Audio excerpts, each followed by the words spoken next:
Salut à tous, ravi de vous retrouver, c'est le débriefing WRC, c'est sur Motors TV et comme d'habitude, nous allons commenter, nous allons débattre à propos du dernier rallye qui s'est déroulé, c'était bien sûr le rallye de France et sachez que autour de cette table, nous allons avoir un invité prestigieux, il est alsacien, il est champion du monde. Non, ça n'est pas Sébastien Loeb, mais c'est Yvan Muller et on est bien content de l'avoir. Salut Yvan. Salut. Ravi de t'avoir. Merci. Car tu as effectivement participé à ce rallye de France. Effectivement, une première expérience en WRC qui n'a pas été des plus faciles, un baptême du feu plutôt compliqué, mais ravi de l'avoir fait et puis surtout de l'avoir fini. Voilà, tu vas tout nous dire. Patrick Rivet, bien évidemment, directeur de la rédaction de Motors TV. Toujours là, désolé. Fidèle au poste. Salut Yvan. Gilles Festor, de retour de Sport24.com. De retour de vacances, salut à tous. Salut Gilles, de nos amis et partenaires Sport24.com qui nous accueillent donc dans ce studio. Allez, messieurs, et Yvan, pardonne-moi, d'abord on te tutoie, on est d'accord. Pardonne-moi si on ne commence pas directement par toi, mais par ce qui a été aussi forcément la grande histoire de ce rallye de France. À croire même que le scénario était déjà écrit dans les astres. Je ne sais pas comment résumer cette histoire, mais Gilles et Patrick, incroyable. Sébastien Loeb, 7e fois champion du monde. Tout était réuni pour la belle histoire. Effectivement, tout était réuni. Du côté de chez Citroën, même du côté de chez Sébastien, on disait non, attendez, rien n'est fait. Mais c'est vrai que on l'écrivait tellement à l'avance. C'est vrai qu'il faut jamais trop écrire les histoires à l'avance. Celle-là, elle était relativement écrite à l'avance, mais elle s'est déroulée, on va dire, un petit peu comme c'était prévu. Sébastien Loeb, il est imbattable sur le goudron depuis plusieurs saisons. Quand il pleut en plus, il est encore plus imbattable. Et ben là, il a encore été une fois imbattable. Il a gagné et chez lui, il fait soit le numéro 60, qui est quand même un beau chiffre symbole, et il gagne son 7e titre de champion du monde. Dans sa ville natale. Dans sa ville natale. Donc c'est vrai que c'est magnifique. Malgré tout, Gilles, je sais pas si tu as regardé ça très attentivement. On a quand même senti entre nous que Sébastien Loeb, là, il n'a pas été peut-être dans un état normal. Il y a beaucoup de pression quand même qui était sur ses épaules, beaucoup d'émotions évidemment aussi. 250 000 personnes dans tout le week-end, une pression énorme de la part de Citroën. C'est le pile, la communication de Citroën. Il fallait qu'il obtienne absolument ce titre mondial chez lui. Des conditions météo, Yvan va nous en parler, qui étaient extrêmement compliqué. C'était une pression énorme et puis lui il fallait aussi qu'il assure. Il pouvait pas faire un festival, il pouvait pas faire 20 ans scratch, c'était pas possible. Non. C'était très compliqué, plus compliqué que prévu en fait. Ouais. Alors on va voir les dernières images en quelque sorte de la dernière spéciale pour Sébastien Loeb, histoire donc de revoir un petit peu ce qui a été le moment final où il est allé chercher ce 7e titre mondial. Yvan, toi tu l'as un peu vu pendant ce week-end. Comment tu l'avais trouvé Sébastien Loeb? Oui, forcément, puisqu'on partait toujours à peu de choses près en même temps. Et effectivement, le rallye s'est passé comme on le souhaitait, parce qu'on espérait que effectivement, pour un rallye de France en Alsace, il gagne le championnat là. Mais la course automobile n'est pas une science exacte et parfois pour des pannes à 2 balles, et je sais bien de quoi je parle, on peut tout perdre. Mais je trouve qu'il a géré les choses de façon assez exceptionnelle et il a fait preuve. En même temps, c'est pas très étonnant, mais d'une grande maturité. Moi, je l'ai encore vu dans les dernières spéciales où presque l'encéphalogramme était presque plat, et pourtant il y avait du monde de partout dans les spéciales, mais aussi dans les liaisons de chaque côté de la route, et tout était réuni pour mettre beaucoup de pression, et pourtant il a géré ça d'une façon exceptionnelle. Tu le connais bien ? Bon, on se connaît, on se croise régulièrement. On n'habite pas très loin l'un de l'autre, mais en fait, on se voit essentiellement un petit peu partout dans le monde, ou les courses de champions, ou aux remises des prix, ou là pendant le rallye. Voilà, mais moi, j'ai eu beaucoup d'admiration encore ce week-end, et puis en plus, j'étais là en tant que spectateur, on va dire privilégié, et je suis ravi d'avoir participé à cette fête. Alors, tout le monde dit que ça a été une ambiance populaire exceptionnelle, digne du Tour de France pratiquement. Oui, c'est ça, Patrick ? Oui, tout à fait. Ouais. C'était exceptionnel. Chaque soir, juste devant l'assistance Citroën, mais il y avait des milliers et des milliers de personnes. Effectivement, de ce point de vue-là, c'était une grande réussite. C'est évident. Après, au niveau du tracé des routes ou de ce qui a pu se passer dans le déroulement du rallye, Yvan pourra peut-être nous en parler. Mais en termes de succès populaire, oui, ça a été énorme. Voilà. Il faut tirer un coup de chapeau aux organisateurs. Ouais. C'était la première fois qu'un rallye WRC a été organisé en Alsace. On a dit 250 000 personnes environ. Bon, il y a eu quelques retards dans les spéciales. Mais voilà. Une annulée à cause de personnes qui ne voulaient pas bouger. Franchement, on aurait dit une annulée avant le départ du rallye. On signait, parce que franchement, c'était un peu, on en parlait entre nous, c'était un peu notre crainte de se dire, tiens, est-ce que chaque jour ou pratiquement à chaque passage, en Argentine, une d'annulée, quoi. Patrick, en Argentine où la population sur les routes, c'est incroyable. il y a des spéciales annulées régulièrement. Là, c'était une première et pourtant, il n'y en a eu qu'une annulée. Il y a eu quelques spectateurs éméchés qui sont descendus sur les routes pour retarder un petit peu certaines spéciales, mais globalement, ça s'est bien passé. Le président de la FIA, Jean-Todt, était, je crois, satisfait. Ouais. Non, et honnêtement, je pense que on peut effectivement féliciter les organisateurs et les quelques retards qu'il y a eu. Malheureusement, un spectateur qui a fait une crise cardiaque, ça c'est la faute à personne. Un autre spectateur un peu plus tard qui s'est cassé une jambe, mais rien à voir avec le rallye. Et puis il a fallu évacuer ces gens, donc ça a pris du retard. Effectivement, une spéciale annulée. Je trouve que par rapport au nombre de personnes qui avaient le long des spéciales, c'est vraiment rien. Moi, honnêtement, j'avais même peur en tant que pistard, sans ayant l'habitude d'avoir du monde au bord de la route, j'avais peur de la foule.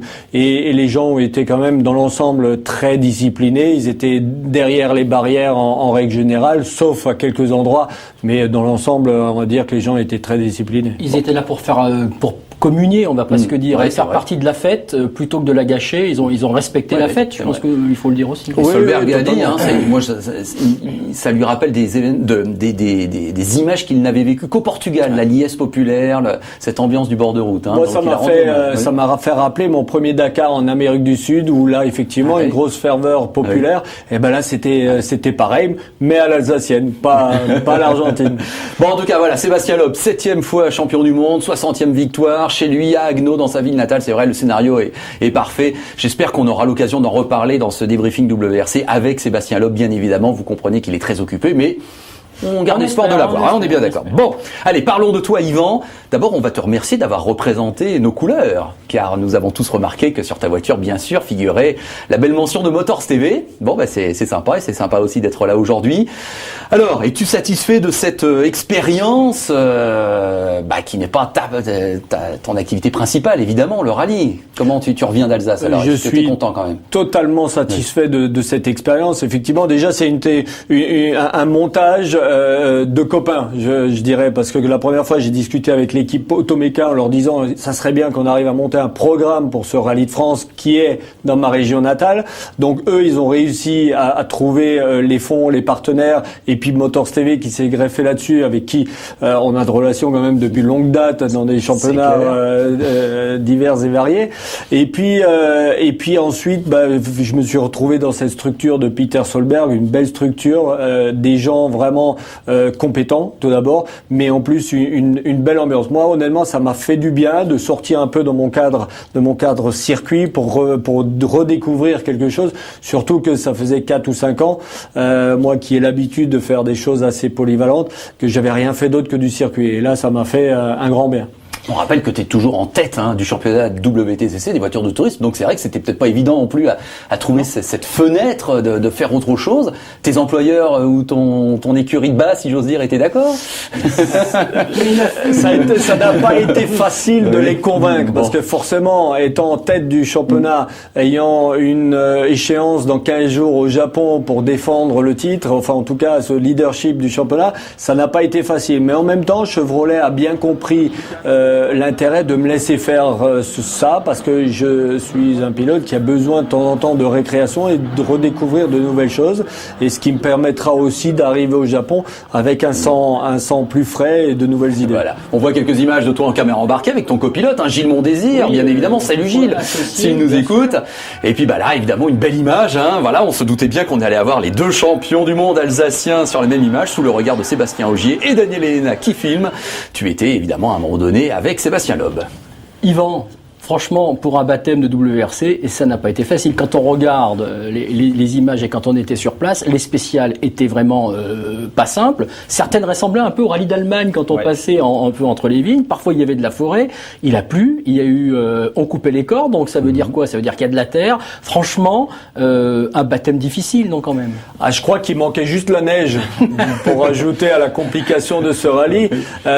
Non, tous les pilotes étaient assez unanimes pour dire que c'était des conditions extrêmes encore dimanche matin, que ce soit Sébastien Loeb ou Sordo ou Peter Solberg, qui est le pilote en activité ayant fait le plus grand nombre de rallyes, m'a dit on n'a jamais vu ce genre de conditions. Et c'est vrai que pour un baptême du feu, c'était compliqué. Alors autant dans les spéciales où c'était sec, je me suis régalé, j'ai pu vraiment donner le maximum. Après, dans les portions effectivement plus humides, ou là où il y avait de la boue, c'était encore pire. On aurait peut-être pu mettre les pneus terre, on aurait été plus rapide. Là, c'était carrément une catastrophe.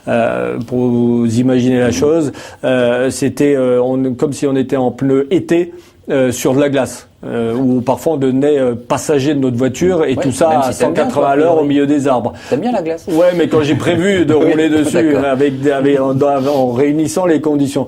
Et là, franchement, c'était vraiment extrême. Daniel Yannella, excuse-moi, a parlé de survie. Le terme a été employé, c'est vrai. L'homme était en aquaplaning sur certaines portions. Raikkonen, on a vu, est passé au travers plusieurs fois.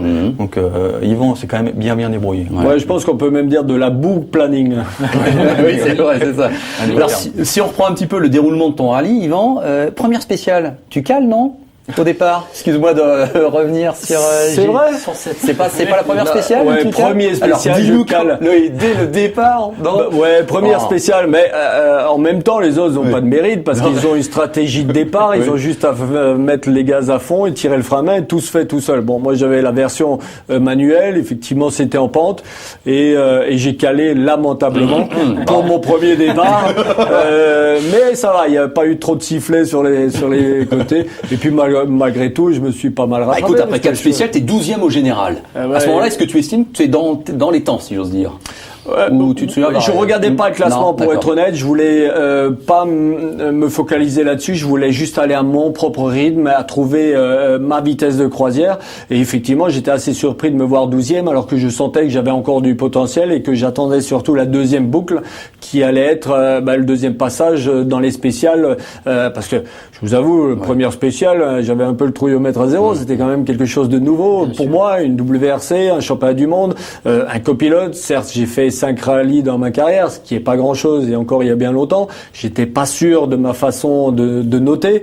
Ils étaient encore un peu approximatifs. Et puis finalement, 12e après 4 spéciales, en jouant dans avec Raikkonen et d'autres pilotes qui ont fait toute la saison, j'étais plutôt satisfait. Sur une Xara, pas sur une C4. C'est vrai, oui. Sur une Xara qui date de 2006, la version de Solberg. Ouais, et encore là, c'était la voiture qui servait de pièce détachée. Voilà, donc elle a des kilomètres au compteur, et donc l'exploit est pas mince. Cela étant, tu nous avais annoncé un petit peu que tu espérais entre 15 et 10, on va dire. Voilà, entre la 10e et la 15e place, et puis avec un peu de réussite de rentrer dans le top 10, je pensais que c'était jouable. Mais bon, après, il fallait aussi, souvent je regardais les temps des partiels, je me disais, ok, Raikkonen est juste là, je suis un bon rythme, mais il fallait être très prudent parce que déjà le moteur c'est pas la même génération, donc déjà ce que je perdais en ligne droite, ça veut dire que si je jouais avec lui, j'allais plus vite en virage. Mais pour aller plus vite, il fallait encore aller plus vite, et là ça devenait risqué. Donc c'est pour ça que j'ai préféré faire abstraction des temps des autres et aller à ma propre vitesse. Mais moi j'ai envie de te poser une question assez simple. Qu'est-ce que tu penses du niveau du championnat du monde des rallyes? Parce que pour te retrouver justement en compagnie de pilotes... Là on te voit avec Raikkonen. Voilà, avec, comme Kimi Raikkonen, qui bon certes débute aussi, mais d'une certaine façon il en a fait plus que toi. De rallye depuis, tu as dit toi-même, t'en avais fait 5, donc c'est ton 6e, il en a fait un petit peu plus. Tu te retrouves avec des pilotes comme Matthew Wilson, il y a des certaines spéciales où tu as été devant... Matthew Wilson, donc devant des pilotes qui font le championnat. Donc déjà, quel sentiment tu en tires et quelle est ton analyse de cette chose? J'en tire une grande satisfaction parce que effectivement, je pensais pas être aussi bien que cela. Premièrement, et puis ensuite, je pense que le niveau il est vraiment bon. De toute façon, c'est un championnat du monde et l'élite de la discipline sont présents. Mais est-ce qu'il est pas bon tout en haut? Mais moyen, tu vois, il y a 4-5 pilotes qui sont vraiment top niveau derrière. 4 Citroën. On va pas citer de nom, mais Matthew Wilson, c'est... Ne minimisez pas mes performances. Non, le 10e, moi je pense que c'est la 30 d'un champion du monde. Ok, d'accord. Bon, en tout cas, oui, t'étais à ce niveau-là, dans les points, et puis bon, on sait s'il t'est arrivé une petite mésaventure à la fin de la première boucle. Effectivement, une mésaventure un petit peu bête, puisqu'on tombe en panne d'essence, on s'est trompé avec mon copier, on s'est trompé de tous les deux dans la conso, et au refueling à la deuxième spéciale, on s'est trompé de 5 litres, et c'est les 5 litres qui nous ont manqué pour arriver à l'assistance. C'est bête, ça devrait pas arriver, mais le passé nous a montré que c'est arrivé aux plus grands, notamment à Sébastien avec toute la structure qu'il y avait derrière. Donc voilà, mea culpa, mais malheureusement ça arrive. Voilà, donc on oublie la première après-midi du vendredi puisque tu n'y es plus. Tu repars le samedi matin. Là, tu fais déjà une super première spéciale. Tu es 9e de la première du samedi.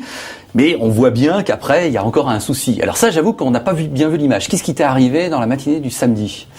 Dans la deuxième du samedi, plutôt pas mal, sauf que je fais une petite excursion dans les vignes.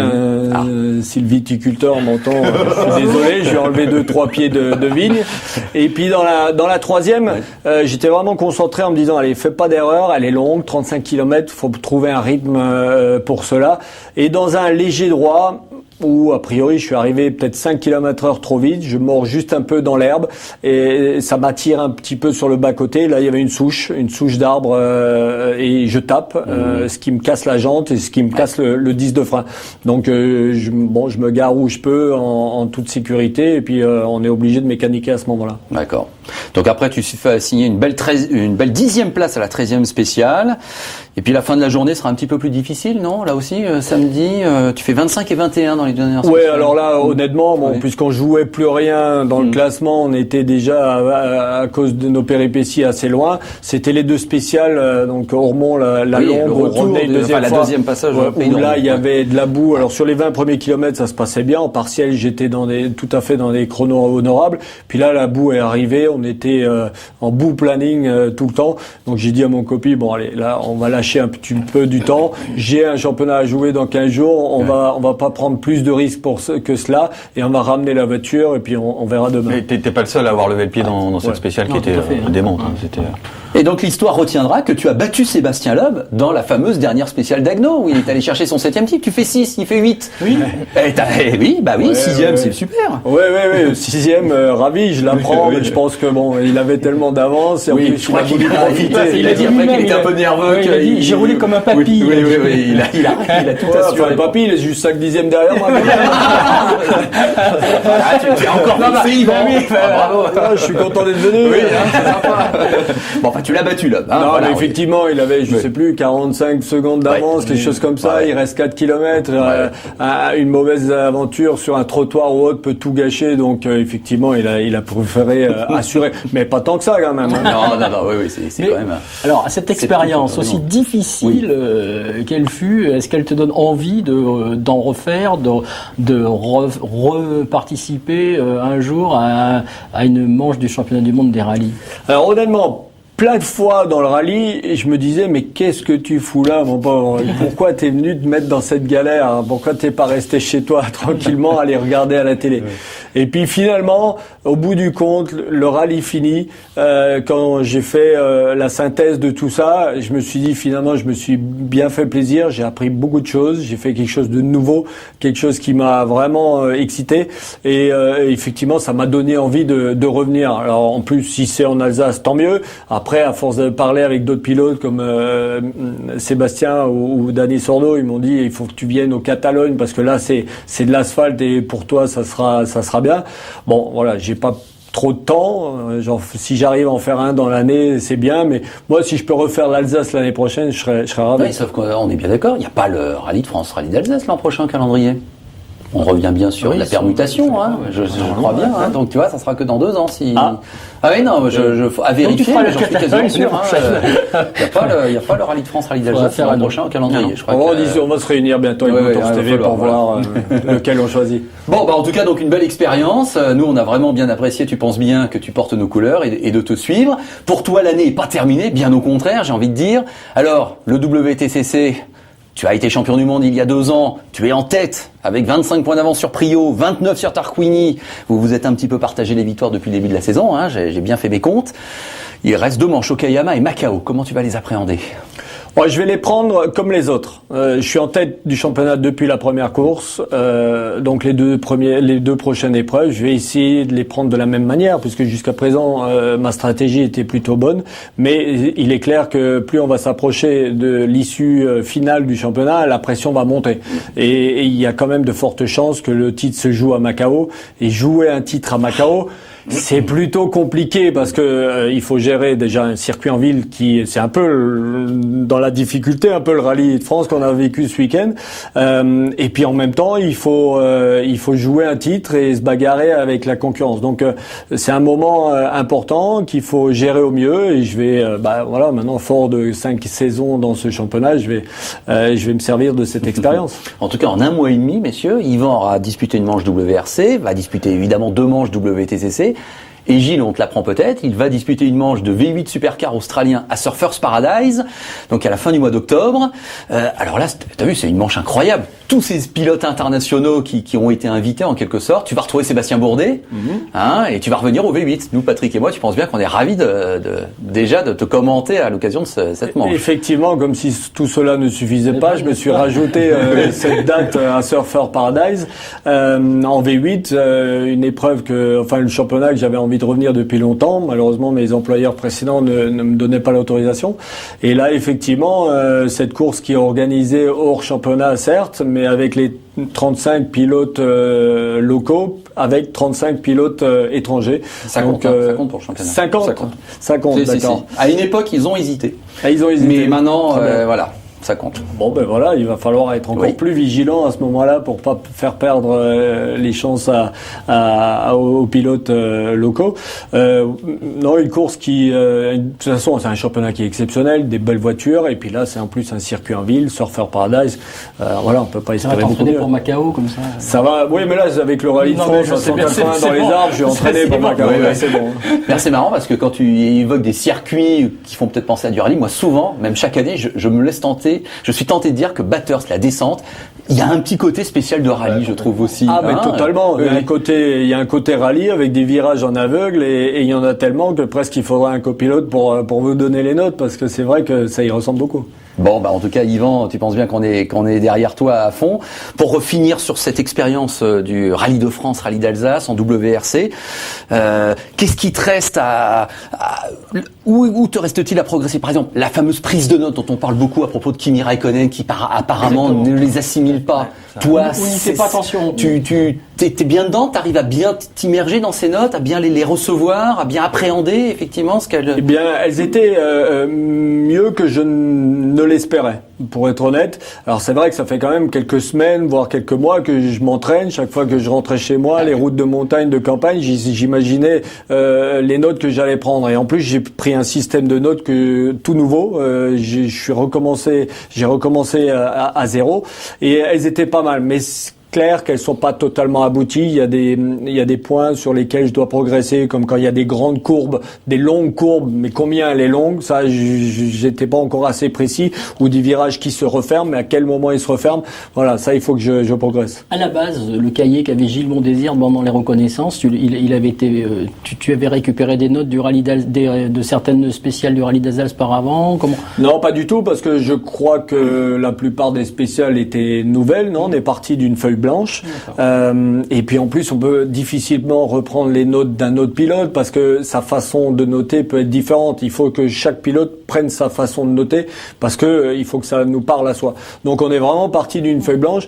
Et pour moi, les 2 jours de reco, le mercredi et le jeudi, ça a été un calvaire. Ça a vraiment été un supplice pour moi parce que de 6h le matin à 22h, en plus, il faut pointer dans les temps même en reconnaissance. Et mon rythme de reco n'était pas aussi important que les autres par ma faible expérience. Donc ça a été vraiment un supplice et j'ai la tête qui fumait le soir. Gilles, tu sais que tu as en face de toi le meilleur pilote du monde sur la glace, sur la neige. Oui, bien sûr. Ça t'a servi l'expérience? Oui, je me suis posé la question. Du trophée Andros dans ces conditions-là ou pas du tout? Non, de ces conditions-là, non. En plus, mon expérience de pistard m'ont aidé, mais mon expérience de glace, non, pas du tout. Oui, parce qu'on pouvait penser que ce serait au moins aussi utile que d'être pilote de circuit. Pas tant que ça. Non, là vraiment, c'était plus près de ce que je connais en circuit que de la glace. Puis la glace, ça fait tellement longtemps qu'on m'y a interdit. C'est bien ça, on est d'accord. Bon, allez, on va se quitter là. Donc, nous avions aujourd'hui un champion du monde autour de cette table. Nous espérons tous, évidemment, qu'il sera bientôt double champion du monde. On croise les doigts, Yvan, on est avec toi. Allez, encore 1 mois et demi d'attente et puis le verdict tombera avec même aussi une course en Argentine. Tu nous as dit que tu vas aller courir en Argentine. Oui, là aussi, tant qu'à faire, j'ai rajouté l'Argentine. Comme ça, en 1 mois et demi, je me fais 2 fois le tour du globe. Voilà. Bon, écoute, en tout cas, plein de bonnes choses à toi. Merci d'être passé. Bravo pour ta prestation en Alsace. Gilles et Patrick, merci. On se retrouve donc dans 3 semaines pour la Catalogne. Pour la Catalogne. Pour une victoire de Sordo, non? Ah, ce sera pas mal. Pour service rendu à Citroën. Voilà, c'est ça. Ouais, quand même, à part ça, c'est pas calculé. Sébastien avait 14 rallyes sur asphalte, il a été imbattu. Donc, c'est pas gagné Faudra pour quand même Sordo. aller Hein. chercher, Voilà, on est bien d'accord. Bon, et bien voilà, le débriefing WRC prend fin, celui qui était consacré au Rallye de France. Donc, on se retrouve dans 3 semaines. Merci à vous, merci Yvan, merci messieurs. À bientôt. Salut. Salut.